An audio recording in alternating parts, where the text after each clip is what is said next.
32 million in Ghana, but the 46 plus million in the Caribbean, as the Bahamas is the gateway. So although I have more to add to the discussion, I'll leave it there for now. But in terms of exploiting the creative economy, exploiting fintech, exploiting agriculture, and also looking at the education, reciprocal education between the two countries, I think that that is paramount. And I'd like to speak more to education a little later in the panel.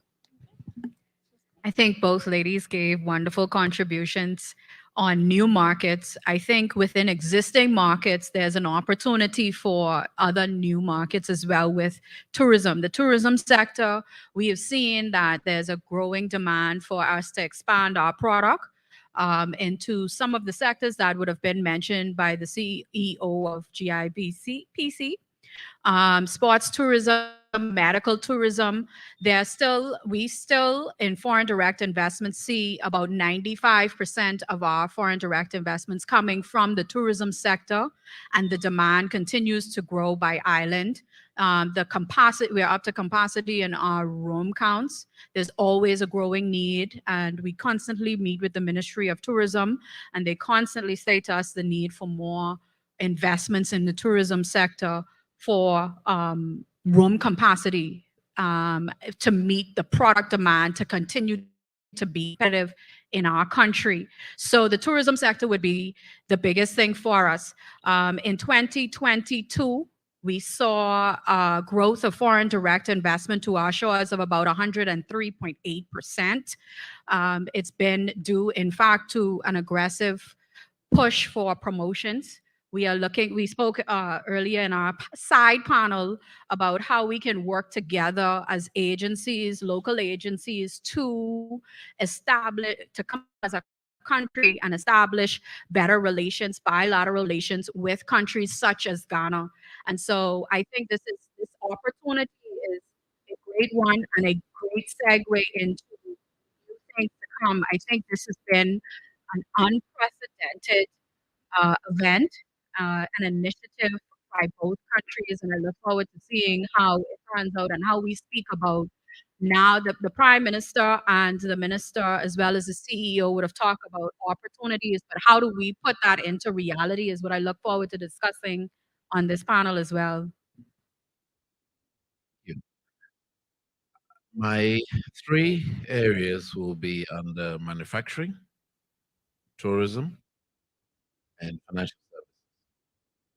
But under those 3 areas under manufacturing, my first area, before I go into those 3, my contribution is based on a overarching objective to do a couple of things. 1, reduce dependency on, let me call, external trading and increase trading within our 2, expand. I hope you understand what I mean when I say that. So as Africans around the world, I think as we said earlier, we're about 1.6 billion people.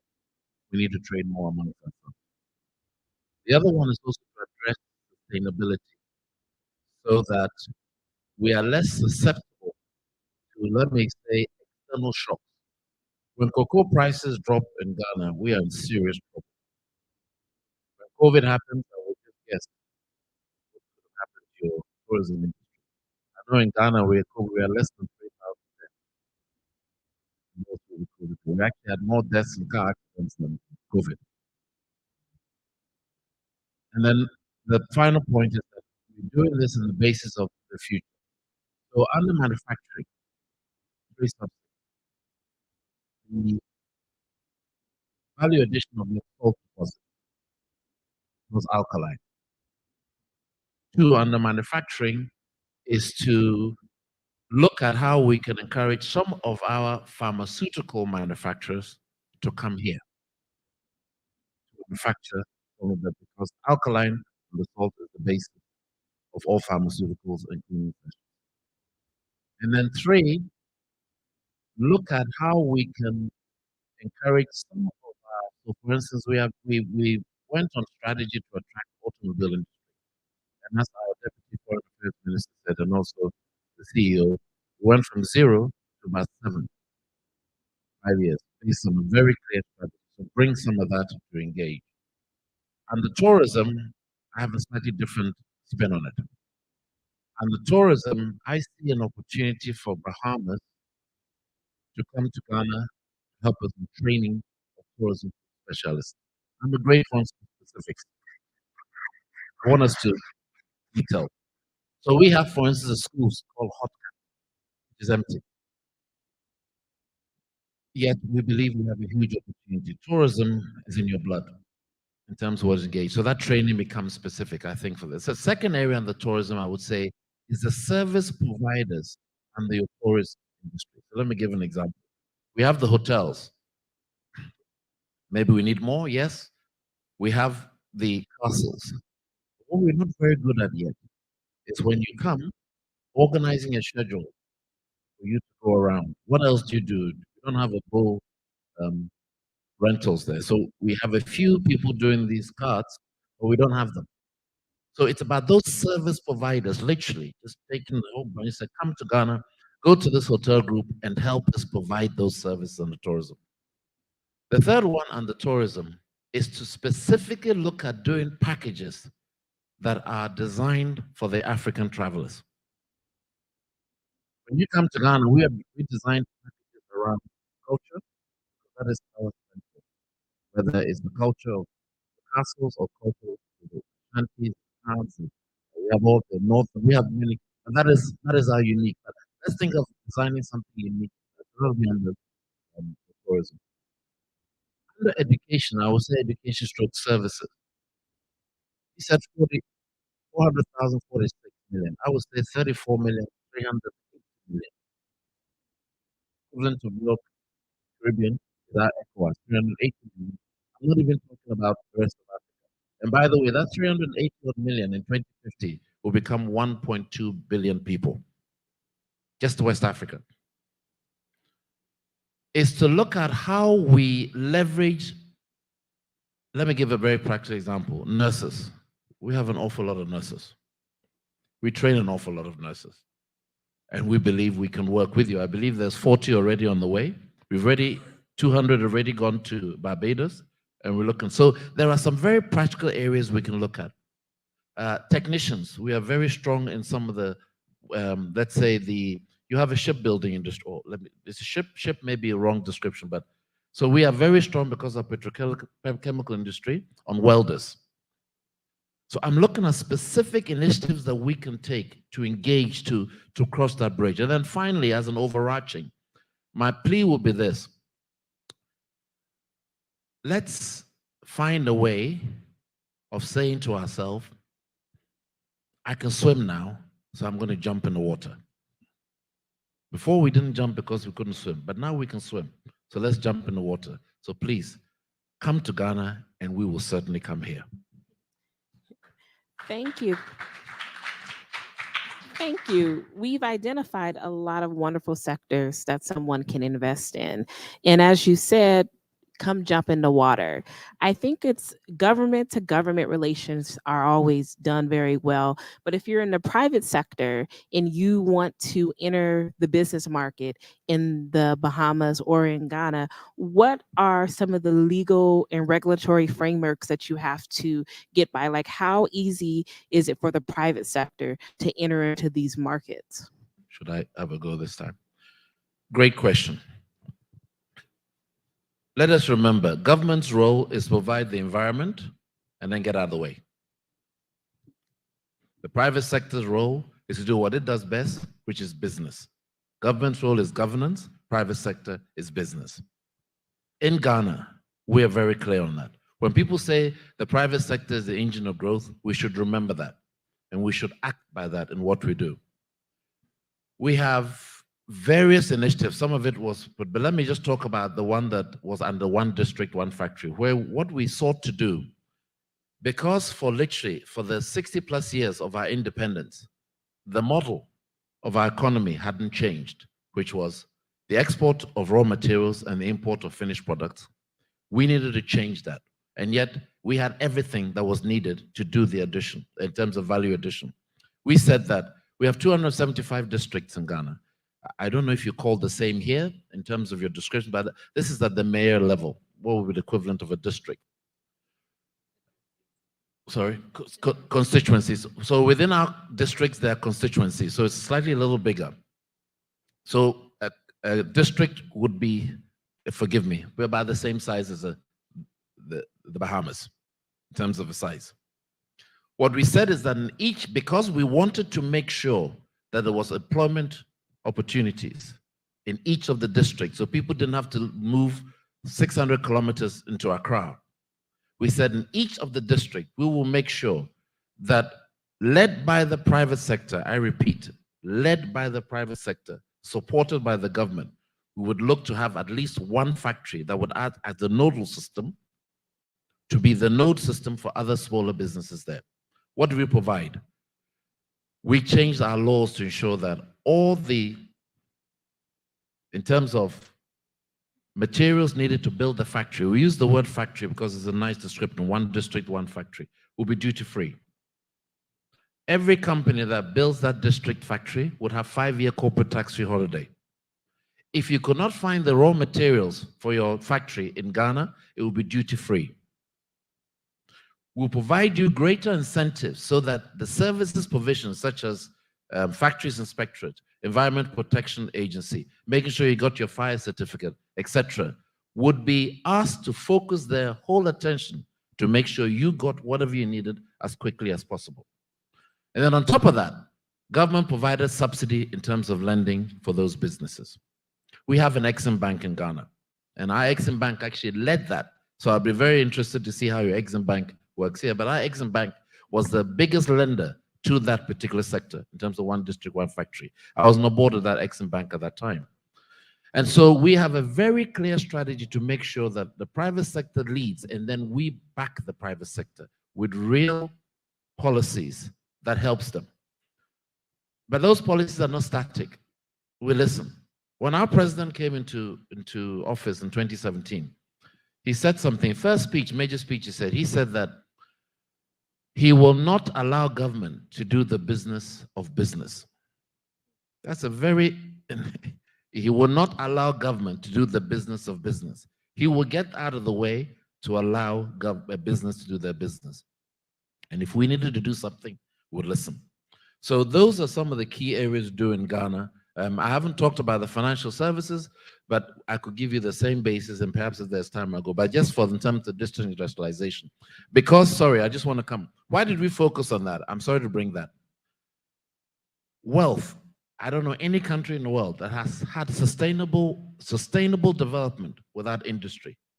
No country in the world has had sustainable development without industry. So if we don't make anything, and we only sell what others make, we will in perpetuity be in poverty. I have a slightly different view. I think it's a marriage between government and private sector. I think that government creates the policy, yes, but the policy is based on the private sector input and should be based on the private sector input.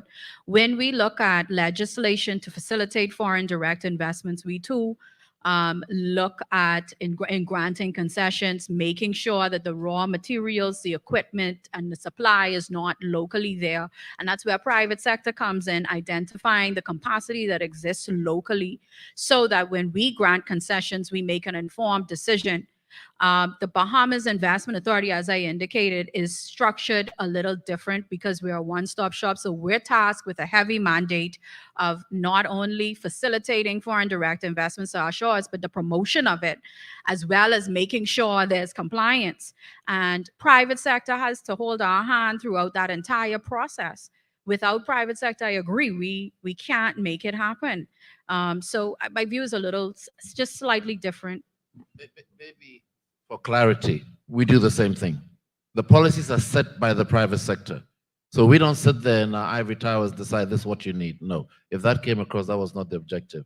So we're very much led by, we sit across the table. We have a private enterprise federation that covers all of that. So in fact, on the board of the GIPC, which is also a one-stop shop, is a representative of the private enterprise federation and other private sector, of which I am one. So we are in the same sync when it comes to that. If that didn't come across, that is very, you are one-stop shop in all form.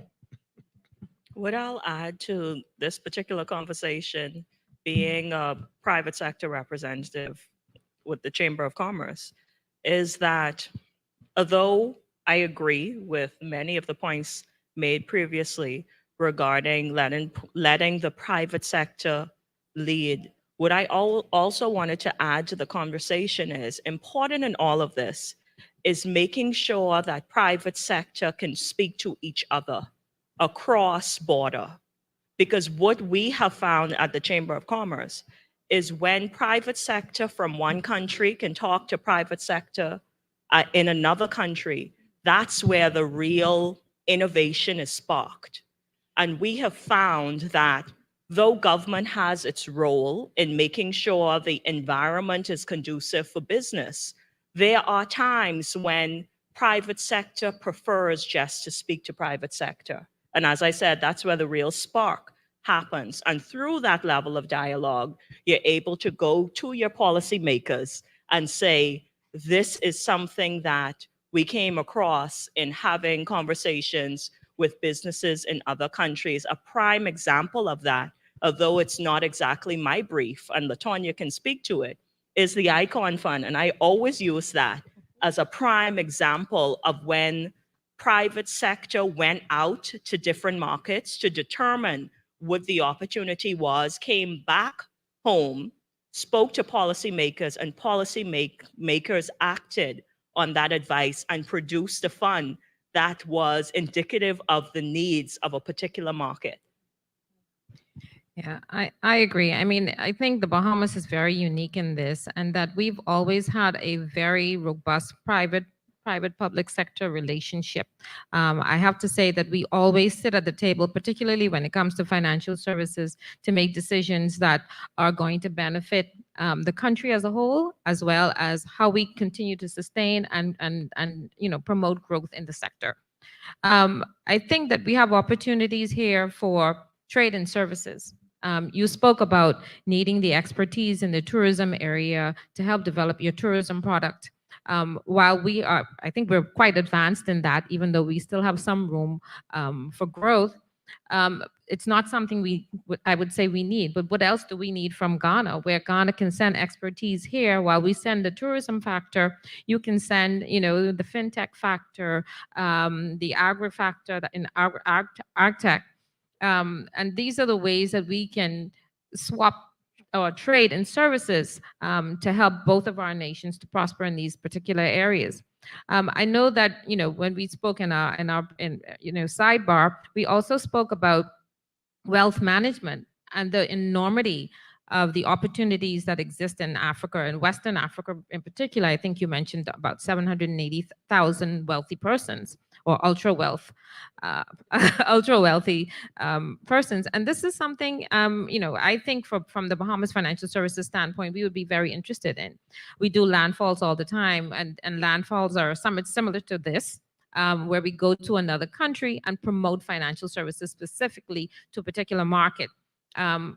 Why not do it in Ghana? I think the first of this we did was in Dubai, and it was very successful. It was pre-COVID, unfortunately, and we didn't go back since.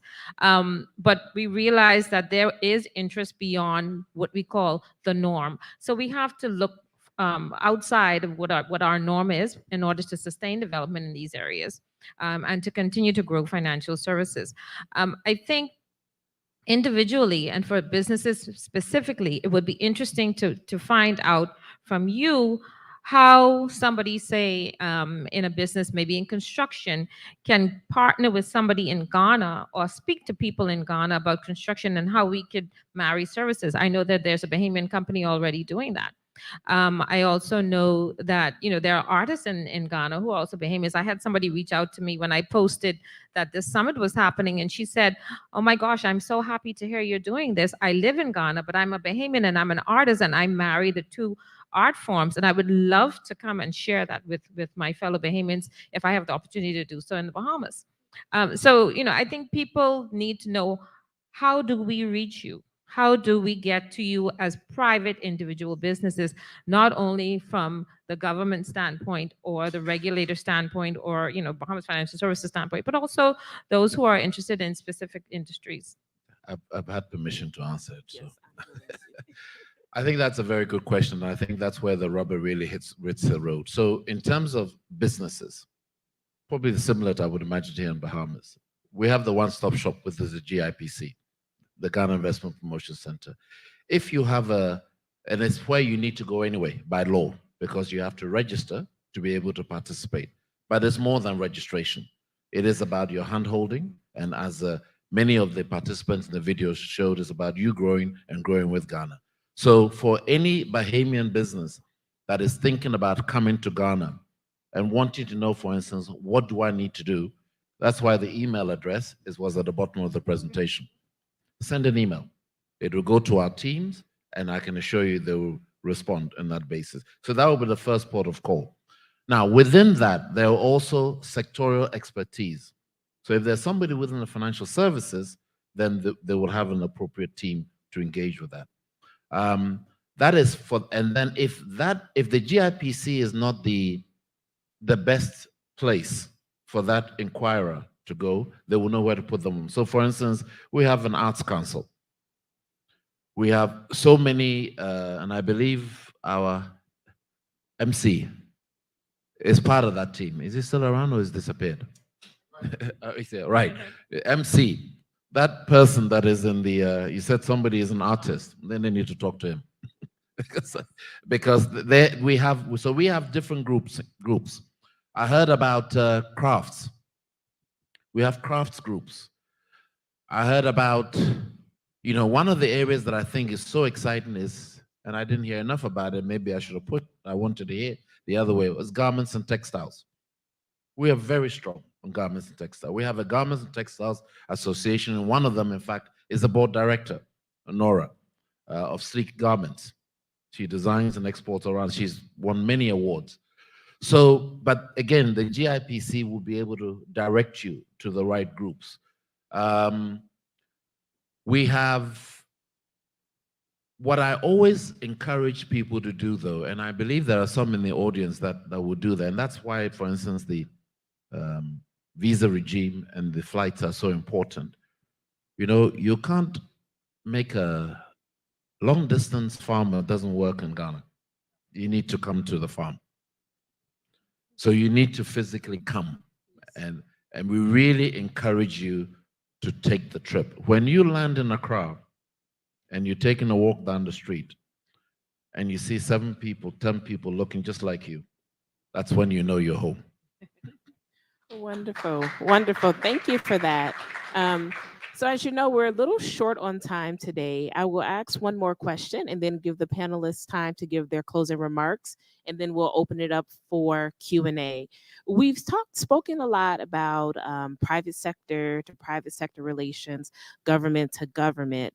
How important is cultural understanding and appreciation in fostering successful collaborations between Ghana and the Bahamas? What steps can be taken to ensure all of the cultural aspects are respected and understood? So I don't have a problem taking this question first because I'm quite passionate about it. We had a side panel earlier, and I think my passion came through. I feel like this approach must be multi-generational. And why I say that is, I gave an example of me being exposed to African culture when I went off to the University of Buckingham. Now, it wasn't with people from Ghana, but my experience was with Nigerians. So we have, earlier there were speakers that alluded to the westernized view of Africa. And many of us are in the Bahamas are exposed to television series and programs that are influenced from that.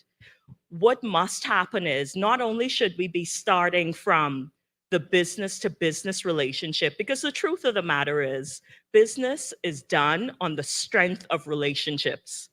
But independent of that, we need to look at, you're sitting right here in the University of the Bahamas. We need to look at how we not only think ahead in terms of the adult population in both countries now, but think about how to sensitize the youth in both countries to each other's culture. Culture is important. And my thing is, education is the gateway so that you could be immersed in one's culture Why haven't, and I may be speaking out of turn unless it's being explored already, why haven't we started to talk about how the University of the Bahamas and universities in Ghana can strike up partnerships where we could do foreign exchange of students? Because that is how you work on youth being sensitized to each other's culture. Once that is done, you will find that that is sustainable progress in terms of more and more people interest being piqued and wanting to travel to Ghana, and more people in Ghana wanting to travel to the Bahamas. So that's that aspect of the multi-generational approach. But I return to the whole business relationship. You have to meet each other, even if it starts virtually.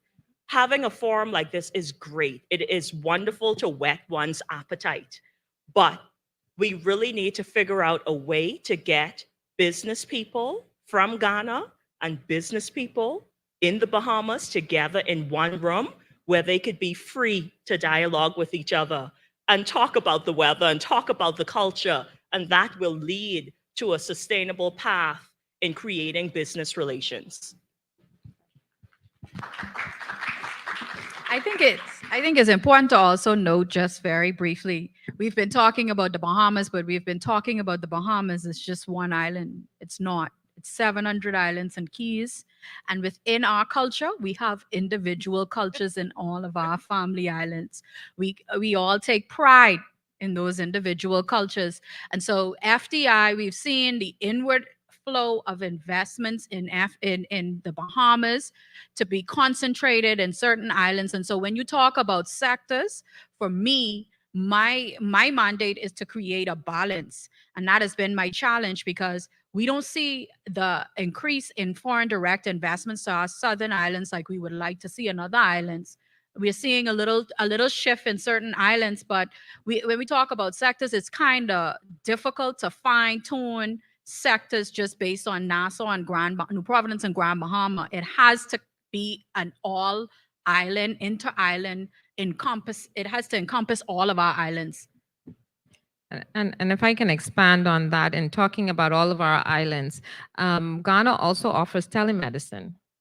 This is another area where we could utilize that sort of advancement for our outer islands, where they don't have easy access to medical practices. The Bahamas is very unique culturally. I have worked for many organizations where they come in and say, oh, we do this here, it's going to work here. I'm like, we're different. And they don't believe me. They don't believe us when we say that we are very unique people. And I know that may be a little hard to understand, but I can tell you, when you come and you try and test something that works somewhere else or everywhere else, it probably won't work here. And you have to listen to people's cultural differences and mindsets to make sure that you adapt to what that is in order for these relationships to work. And it is a relationship. I gave an example of when the Bahamas Financial Services tried to tap into the Brazilian market. We had to go there over a period of 4 years before one Brazilian entity would do business with a Bahamian entity. And now it's a thriving business, because they needed to feel us. They needed to get to know us. They needed to be comfortable with us and trust us before they did business with us. And many markets are like that.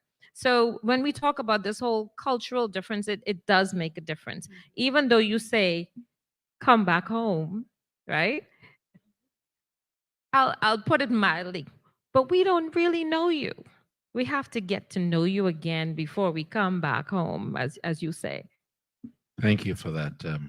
There is no doubt that people do business with people they know. Doesn't matter what color you are, where you come from in the world. But I'm going to do a test for you. If we had Bruce Springsteen to be played, okay, something from, let's say, Hindi music, an Afrobeat to be played, I want to know which song we would all dance to. Which would we dance to? It's Afrobeat for me. Yeah. If I put red here, for the Ghanaians, that is fried plantain and beans. I put haggis, which is the sheep's inside from Scotland, next to each other. Okay? And I put raw fish, which is a delicacy of Iceland. Which one would you all eat? The red. It depends on if you put lime on the Well, fish. it depends on which it depends on which Bahamian you speak to. And I think I could say one thing to First Lady, and she would understand: dirty sauce. Okay, so which is a little similar. So you, depending on what is up? it's, I will tell you later what it Okay. is. But No, the only thing I'm trying, and I understand. I understand and appreciate what you're saying. The only thing I'm trying to really encourage us to do is this. We are so geared up, all of us, not just you, even myself and where we are. Our essence is we get up and what we think about is, you went to Buckingham, I went to Sussex, I also went to University of Chicago. We are geared up towards Europe, North America. It's almost our DNA it's like, it's okay, you can go. But the minute we mention, ooh, I don't know that place. So my request, and it's a plea, is not to say you mustn't know each other. Of course, you cannot do business with anybody unless you trust them. All we're saying is that go with the same enthusiasm that when you first took your trip to Miami or took a trip to Toronto, I know there's a lot of strong links between here and Canada. Just that same mindset on that trip. And what we know for certain, and this is from our side, but it's for us to prove to you, is that once you take that trip, that's it. You won't come back. Sorry, Yofi, I think one. Can I I just know add? Yofi is dying to.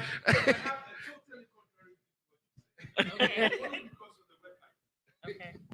And I'm amazed, I'm amazed about the enthusiasm of American, British, Chinese, Indian investors coming to Africa when they don't know anything about us. They look for the opportunity and the advantage. They're already used to exploiting you. No, but It's not a question of exploitation. It's our minds. It's our mindset. I don't think committed. anybody is going to come to exploit me. There's nothing he knows that I don't know. Yeah. What I look for is opportunity. If he's coming and he's bringing me his capital, I can make money out of it.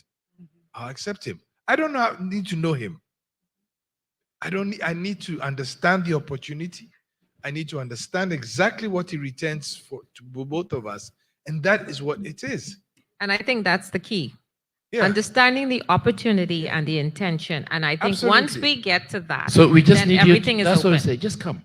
Yes, I mean, you and I are like, We just I come. can't understand why you say you have to know me before you do business with me, but you do business with somebody from North America. You're speaking to the converted. I'm speaking I will generally convert about you. the Bahamas. I will certainly convert you.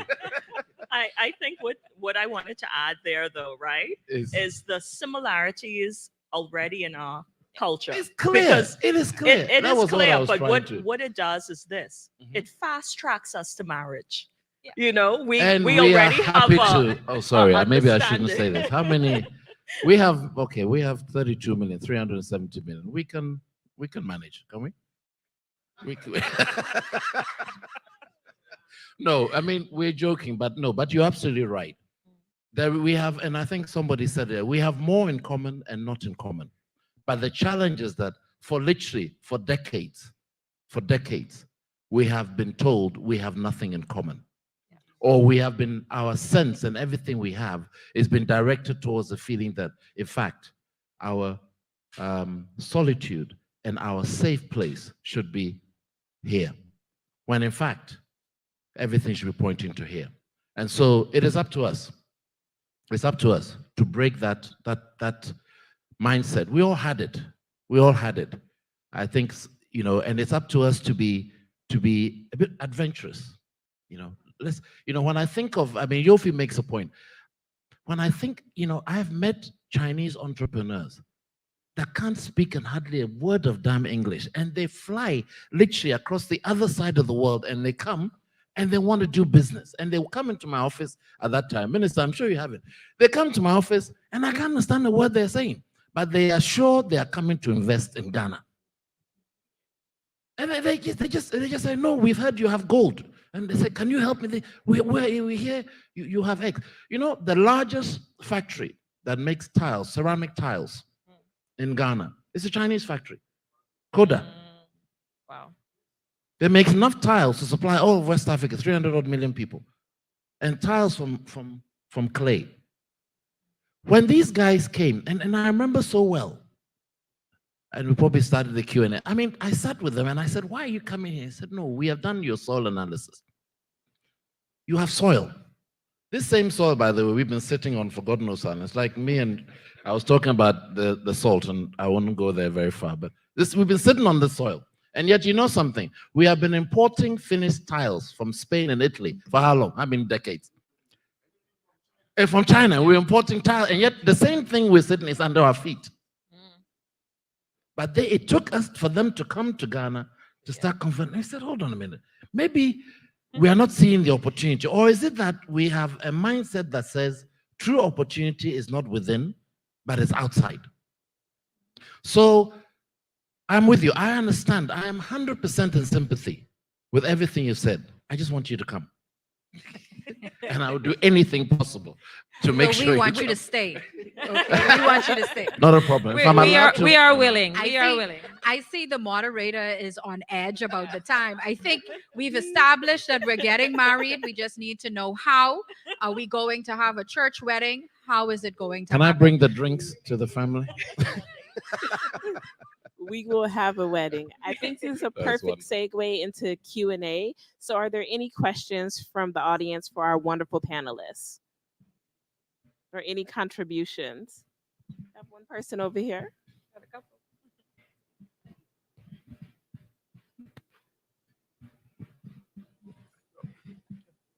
Pleasant good afternoon. My name is Lydia Ferguson. I was born in Ghana, but I've lived in the Bahamas twice as long as I live in Ghana. I think this is a very exciting time for all of us, and I must congratulate both governments for making this day a reality. So with the panelists, what we're looking at now is the word, how do we trust each other? How do we begin to even have that believe in ourselves that let's go for it? And the only thing I would say is, talking about marriage, it's just like the day I decided to get married to my husband. I came to the Bahamas not knowing anything about the Bahamas. In fact, the funniest thing is when I landed at the airport, before I was saying, island, you're going to fall into the sea, so small. But when I landed and I realized, there's actually a land that you can travel on, it became completely a different experience for me. So you will never know until you take that bold initiative. Let's go and see what is there for us. And then in return, let's see what we can give back. So building relationship and trust is the only way we can start this marriage together. And I have full confidence that if my husband and I have been able to survive this for this year, make it 43 years that I've been living in this country, this is a remarkable moment for all of us. So let us have faith, trust, and believe, and we will do it. Thank you.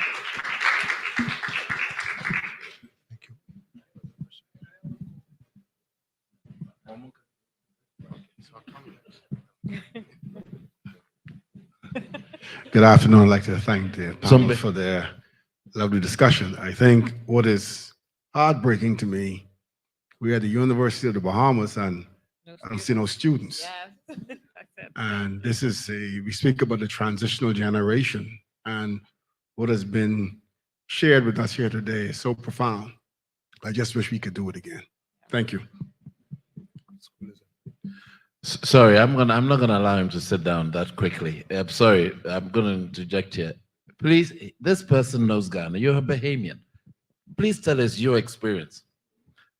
You went from, please, introduce yourself a little bit. My name is Anthony, stop running away from it. Please tell us. My name is Anthony Bostwick. Represent the District Grand Lodge of the Bahamas Scottish Constitution. We've traveled to Ghana. We actually have a relationship with the District Grand Lodge of Ghana. The Grand Master Mason of Ghana visited the Bahamas. He was the Chancellor of the University of Ghana, and he offered the university 10 scholarships through the District Grand Lodge of the Bahamas, 5 in law, finance, and medicine, and engineering, sorry. We sent it on to the Ministry of Education for further vetting, etc. It never went anywhere.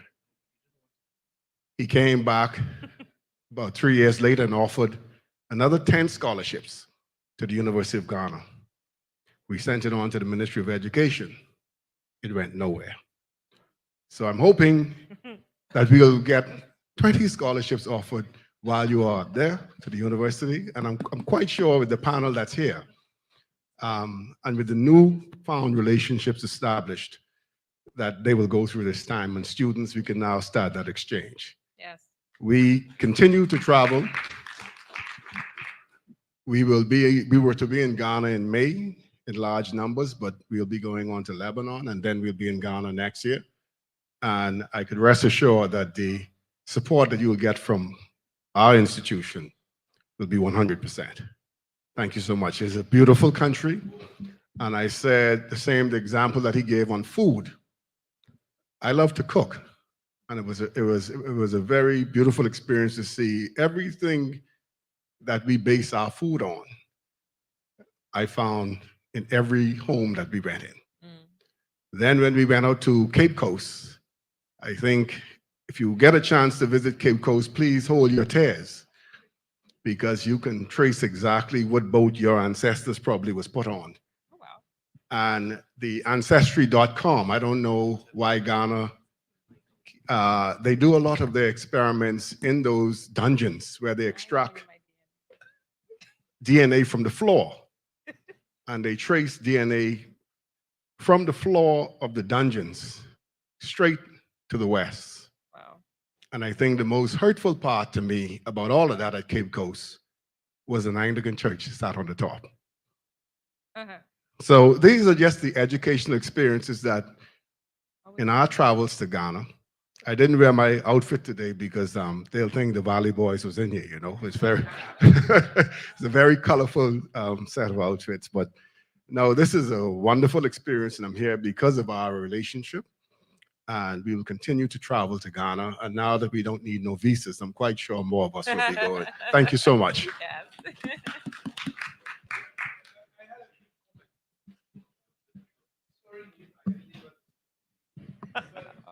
The issue of trust is very important. And I can extend your comments to, okay, maybe in banking, you do KYC, you know your customer. But you know why? We didn't trust ourselves, but we trusted somebody of a different color. True. And they exploited us, they used us, and we'll still do it because we give them the chance instead of trusting each other. So whilst I may understand your position, I totally disagree with it. It's because we don't trust each other. But I didn't yet say we I are- don't trust you. Yeah. I said we have to establish trust. There's a difference. But you are able to trust somebody you don't know. But I already trust you, but we still have to establish it. You know what? And you can't do Centuries anything to make ago, me change Christopher my mind. Columbus, Amerigo Vespucci, name it. They sat on ships and just sailed in search of the new world. They didn't know where they were going. They didn't know who they were going to meet. The Spaniards. They just got on ships and went to places to discover. Because for them, it was more important to discover and take advantage of what they saw. Mr. Grant, we are family. We already Yes. know your last name. We know that you exist in the Apparently, there's some Bahamas. grants and Lindsays here in this town, I'm Yes. told. So I'm going to Yeah. be doing some research to find these grants and Lindsays. What You know, exactly is that? But just because of what somebody said to me some time back. We have a whole Grandstown. Yes. Somebody said something to me quite recently, and it really awakened my sense of clear understanding what this trust issue is. He asked me, so when you have a headache, you take paracetamol? I say, yes. He said, do you know what's in there? I said, no, I don't. So when you have a disease, you take an antibiotic, don't you? I said, yes, I do. He said, do you know what's in there? I said, no, I don't. But you believe that it will cure you. I leave that with you. Okay, but let me just say, it's not just Ghana. The Bahamian people are that way with the Chinese, with the American. Anybody who comes in, we have to establish. You know, there's a line to first cross and get there. Happy. And I think this is a step toward doing that. And now that we know what we know, we can't turn back. We can only move forward in this. And so now it's on us to take the opportunities and to do some programs to get us to Ghana, to get some other people to Ghana, to get some relationships established, and we can move forward. Under your area, the wealth management, he was in the banking sector. So was I.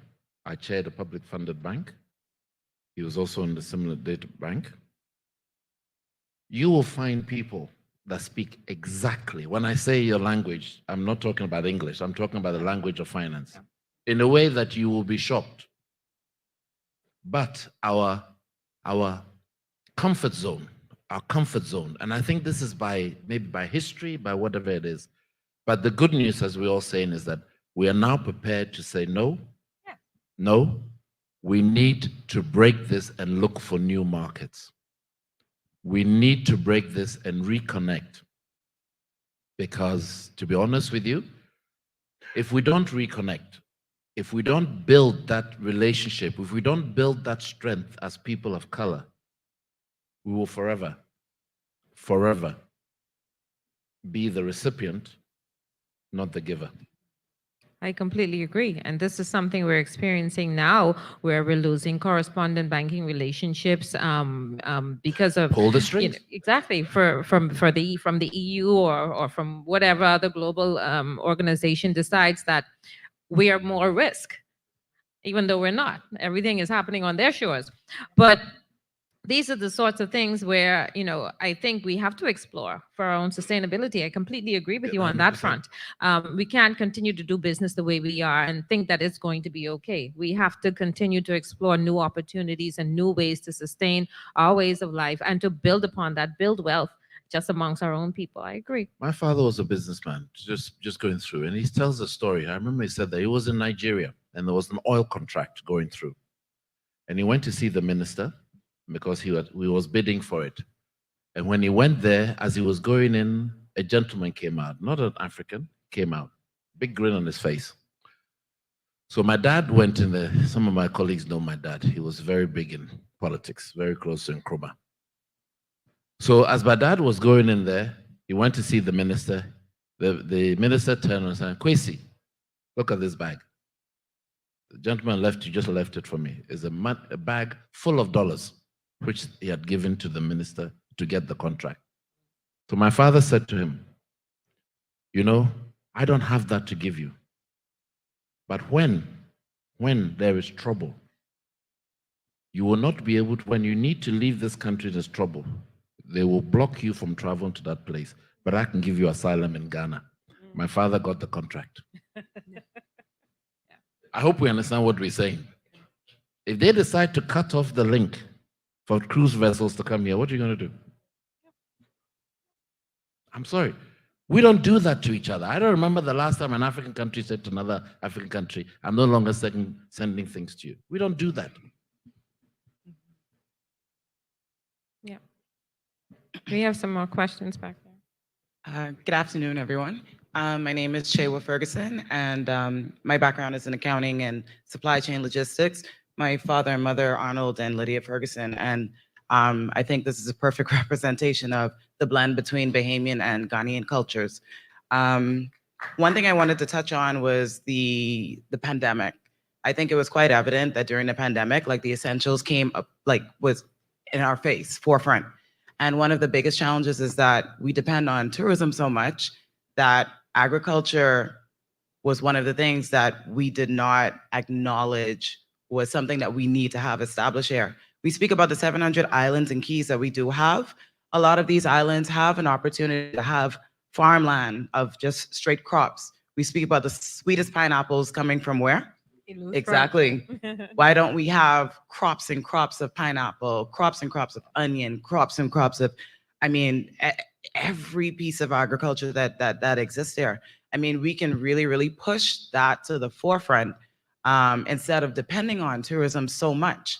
You know, we find that bush medicine is something that both countries have benefited from, and that has been a natural practice that we could export. You have neem, you have moringa, you have cerasee, you have all of these things. You see that they are starting to develop a lot of these products and make them more accessible, but we have these in abundance, and we also have other countries. We have ties even to Antigua, and I've seen neem trees in abundance, and these are natural healing, plants and resources that are there, and I think that it would be a great way to shed light on some of the medicinal practices that we have been able to establish in the Caribbean and in Africa. And we don't have to depend on people coming to put money in our pockets so much, because during the pandemic, we saw pharmacies, were essential. We saw, what were the essential industries during the pandemic? Food. How did you get your COVID vaccines? Direct transportation. I mean, it was export, if anything. But India, exactly. US. Yeah. And when did it come? Canada, late 3 months. There was a saying, I'm just buttressing that, I think it was Bill Gates' wife that said the streets of Africa will be running in blood. Yeah, that's right. COVID taught us one thing, if anything. Our president just opened a vaccine institute in Ghana. It's one of the reasons why I'm so keen on the pharmaceutical in your alkaline. If anything, COVID told us is where we ranked in importance. I'm sorry, this is reality check, whether we like it or not. Yeah. If COVID had hit Africa the way it hit North America, Europe, and others, I have no idea what would have happened to us. But that said, COVID did teach us a lot of things, and we've learned, and we're starting to do things because of that. I mean, I know that this present administration has really made agriculture top of mind, and to ensure that we don't have the same issues that we've had, so that we're more sustainable in that area. Exactly. So the manufacturing opportunities that We can exist help. yes, exactly. We can have those on broad scales, because you see, as simple as a brand as doll, pineapples. Yeah. We can have that at the forefront. There's so many different other, crops and so on that we can use and be able to incorporate and make those things the forefront versus mainly tourism. No, and Thank you. that's why I mentioned that we have 700 islands and keys, and the cultural differences, because the targeted areas for foreign direct investment has to be island specific, because each island has a different culture. When you go to Andros, there's been studies done by the Cubans years upon years on the soil, cultivating cocoa and all sorts of other things in Andros. So there are different islands that have completely different offerings that allows us to expand our investment promotion beyond just tourism. And then there's a health component to food security as well, right? And First Lady you would see her advocating for her breadfruit. You see her going across the country, planting her breadfruit trees, because there are health incentives to us expanding the industries that we attract foreign direct investments. Can I just ask, am I allowed 2 to ask a question? Who are you targeted to come to do the agriculture for you? Who are we targeting? Yes. The Minister of No, Agriculture. no, no. Who is your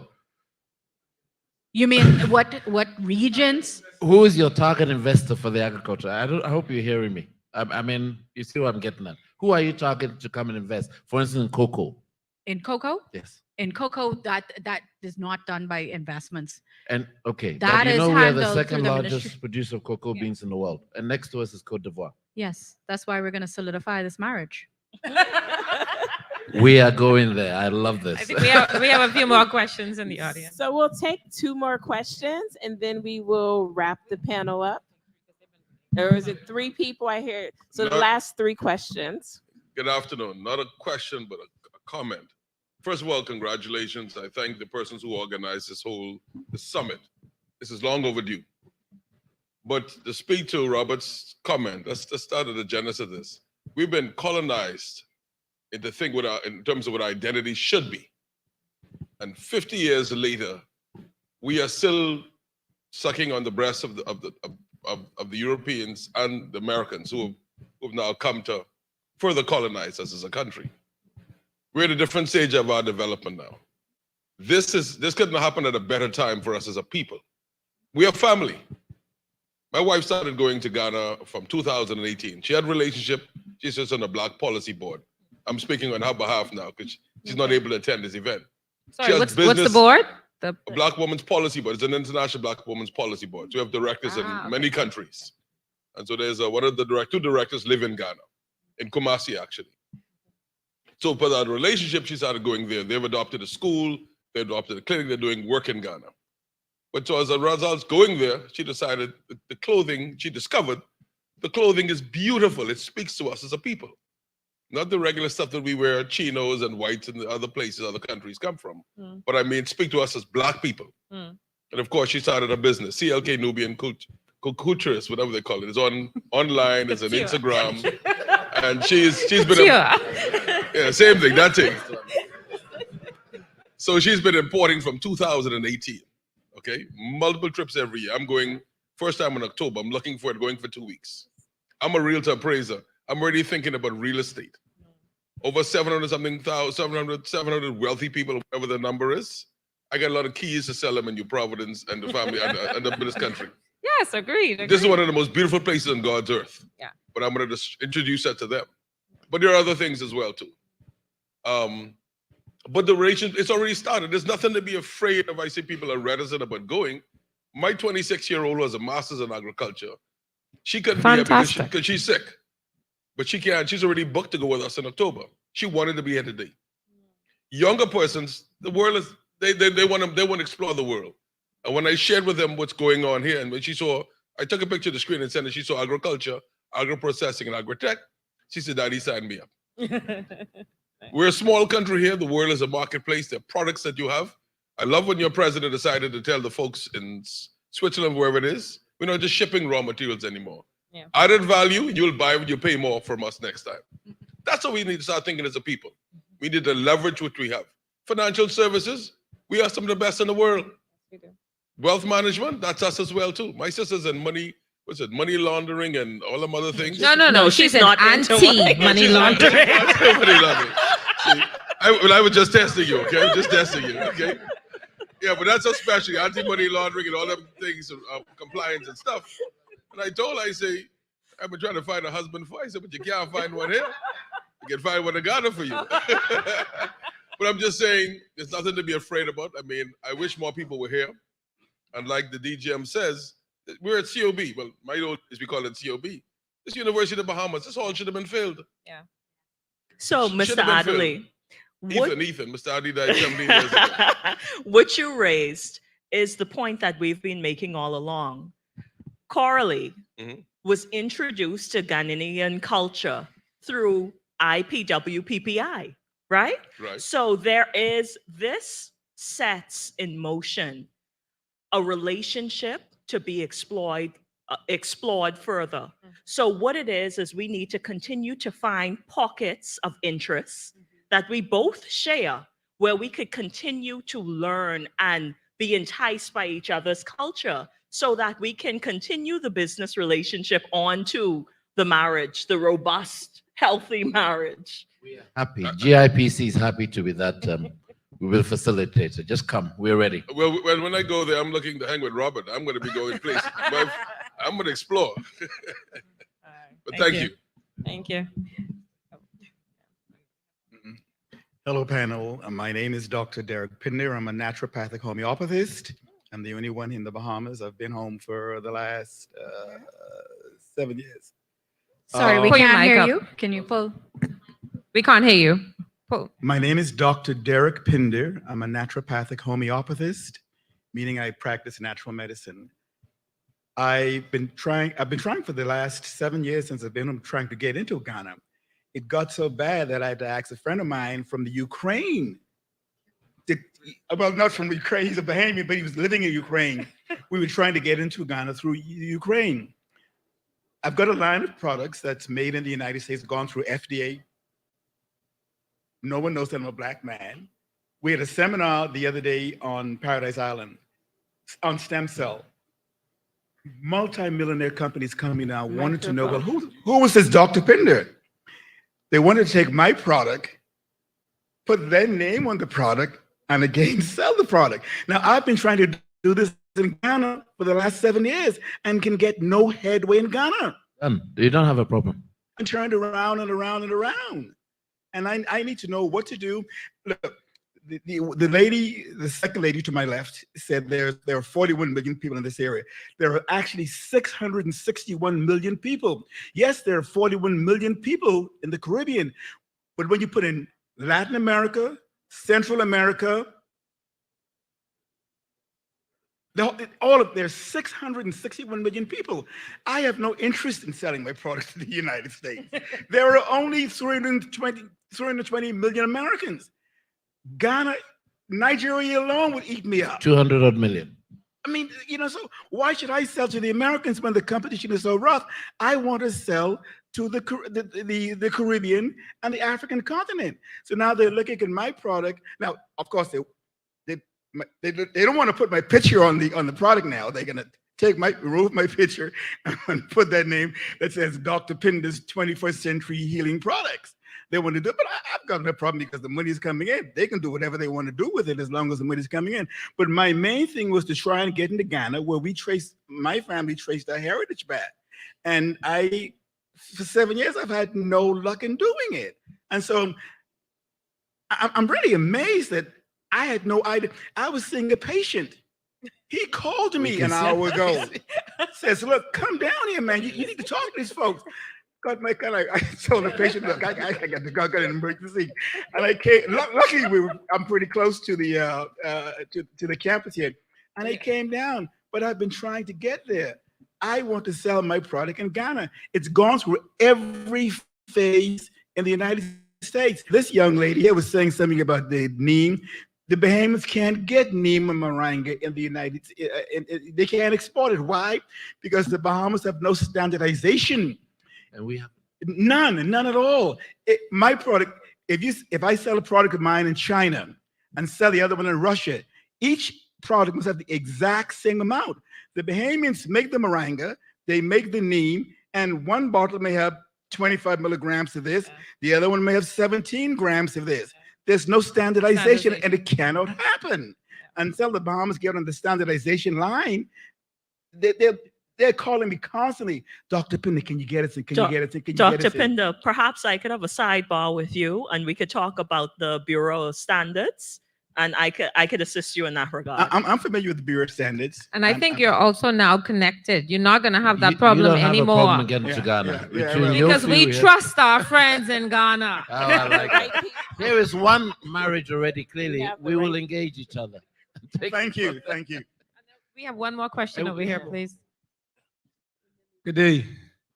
Good day to you all. It's an honor to be here today. I couldn't have missed this for nothing in the world, because having the ability to do a lot of studies and trying to figure out as a young man from whence our people in the Caribbean come from, with all of the European doctrination of teaching, our group, the BA Community National Builders, believe in strengthening our own African people so we can know who we are.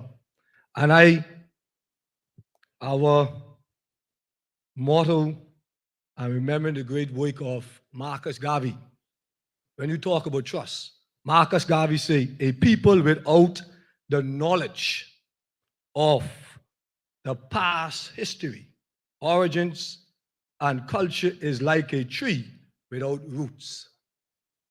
If you have no confidence in self, and we talk about trust, we all inside you are people, we can look and see similarities. If you have no confidence in self, you are twice defeated. Right now, inside the global world, America, Russia, France, China is fighting for who will dominate Africa, who will control Africa, because they understand Africa is the richest continent in the world. And I just want to leave you all with this, that this is by divine. We have to build ourselves. We have to believe in ourselves. We have to understand that the European slave masters would have just dropped off our ancestors to different parts of the Caribbean. We all are one people. We don't need a marriage. We need to unite as family. Thank you. Thank you. We have one more question here. He's really been trying to get this question in for a while.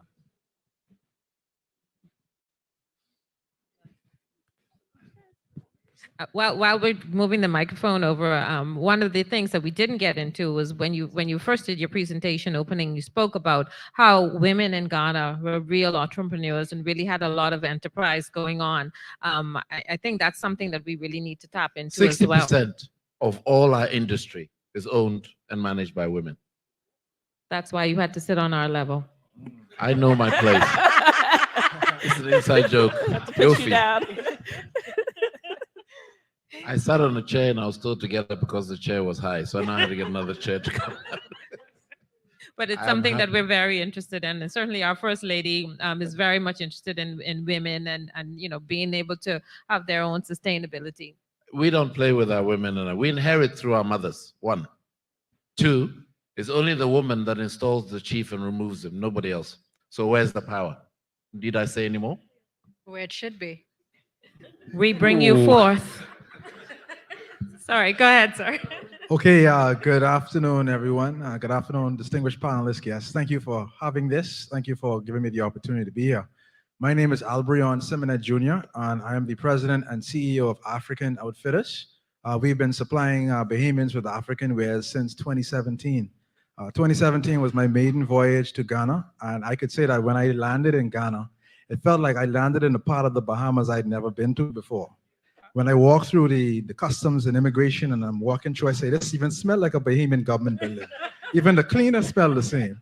And so when I walked through, I really felt a sense of home. Where I stayed at Pequasi, Ghana, it felt like a place designed by both of my grandmothers come together to design a place. That's how it felt. It felt like I was home in both of my grandmothers' homes at the same time. And so I say that to say I really felt a sense of home in Ghana. And I've been doing business with Ghanaians since 2017. I've maintained those same business relationships I established in 2017. I've never gotten scammed from a Ghanaian ever. So I support doing business with Ghana, and I would encourage persons to step out, take a leap of faith, and do business in Ghana. I visited Nigeria last year, looking to visit Kenya again. But in terms of doing business in Africa, I support it. It's not as scary and as risky as they like to make you think. There's a lot of rhetoric to discourage you from doing business in Africa, but there's a lot of opportunities there across many different sectors. Like you mentioned, real estate, there's a cost factor and there's a lot of different opportunities there. So I would encourage Bahamians to see opportunities in Ghana. And I also welcome Ghanaian brothers. And I look forward to getting a wedding invitation. I heard about this wedding. I'm really excited about this wedding. I want a wedding invitation. So don't leave me off the guest list, please. Okay. So yeah, African Outfitters. Okay. Thank you. It's Africa with a These K. are the kinds of stories we need to share with more people who want to do business in Ghana or with Ghanaians, because having a story that's already established, one that's working, is what people need to hear. So thank you for that. Well, thank you, thank you, thank you. This has been a wonderful and informative panel with our panelists. I want to thank you guys for taking time out of your busy day to give us all this wonderful knowledge. We will wrap up now, take a quick picture with the panelists, and then we'll have our final remarks for the summit today. Thank you.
Okay, that was a very insightful panel. I'm glad we, have our conversation started, taking steps, because people dream about things, and we are actually taking the steps to make this dream happen. So it's happening, and I know for sure it's just the beginning, right?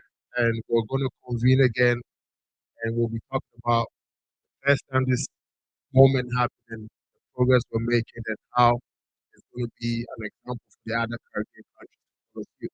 So thank you again for sticking with us. I want to thank our panelists for sharing their knowledge and also giving us their time. And I also want to thank all of you for sticking with us all day today to make this event a success. Ghana, Bahamas is real. It's not a dream no more. It's nothing we cannot do. Nothing is impossible. Like my friend Blair will always say, it is possible or do more. So there's a time and opportunity to do more. And also, with the first spouse talking about empowering women, and how 60% of the economy in Ghana is managed by women. That's very important because we have to empower them and also give them a platform and a voice as well. So thank you again for sticking with us. So we're now coming to the final part of today's program. I would love to introduce Honorable Opon Kuma, who is the Minister of Information, Honorable Kojo Opon Kuma, Minister of Information for the Republic of Ghana. Let's give him a round of applause, please. Thank you, Jules. Hello. It's been a good day, hasn't it been? Yes. And I don't want to bore you with any long talk. I think one of the key comments that was made was that we hear you, we feel you, but want to know you some more and do business with you. But there's no better way of knowing us some more than working together with us. You can read about us, you can watch our videos, you can hear about us, but it cannot be as good as working together with us. I know there's a delegation that is coming to Ghana, I think in June, somewhere in June.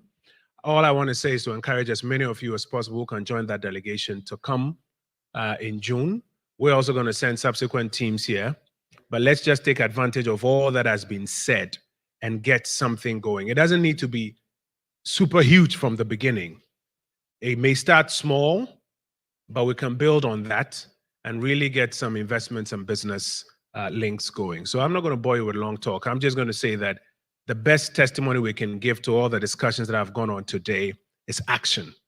So you join us in Accra and let's get some action going. Thank you. Wish you all the best. That was the Minister of Information, Kojo Opon Nkrumah, making it short.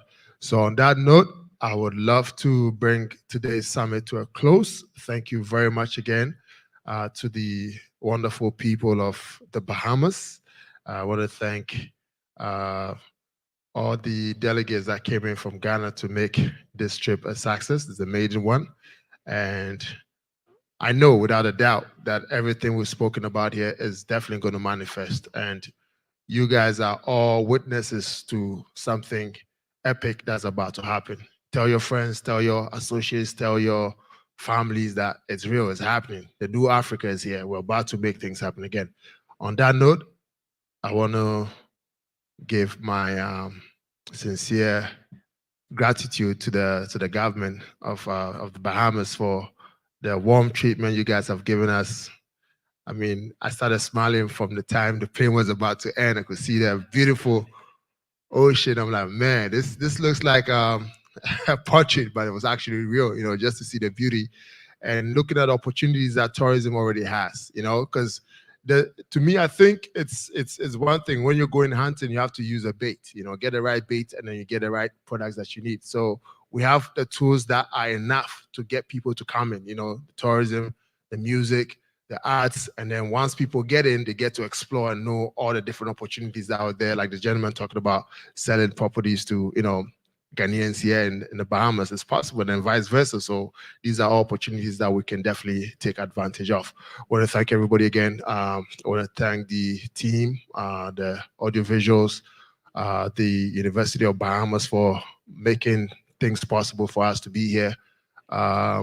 the security details, the guys that took us around. We appreciate you very, very much. You guys literally, like, your passion for even having us here, like, we felt like we were home, actually. So I definitely want to thank you guys for that. In Ghana, there's a thing called item 13, right? So that's the 13th thing on any event list. That is refreshment. So we have some food in the back. If you're having an event and there's no item 13, nobody shows up.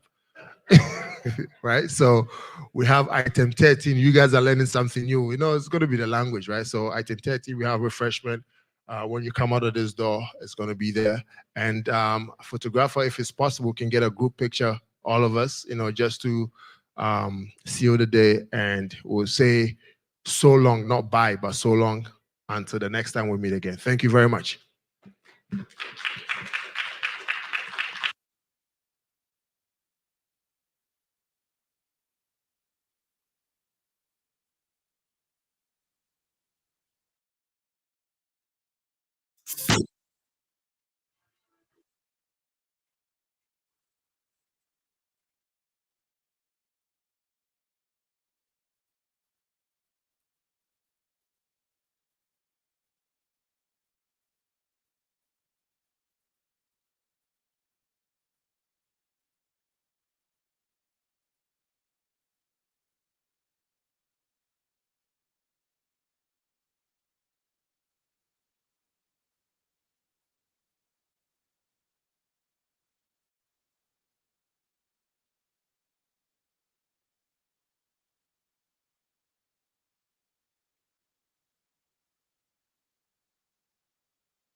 We need all of you to come closer to the podium so we can get a group picture taken. This is a family picture we're about to take. So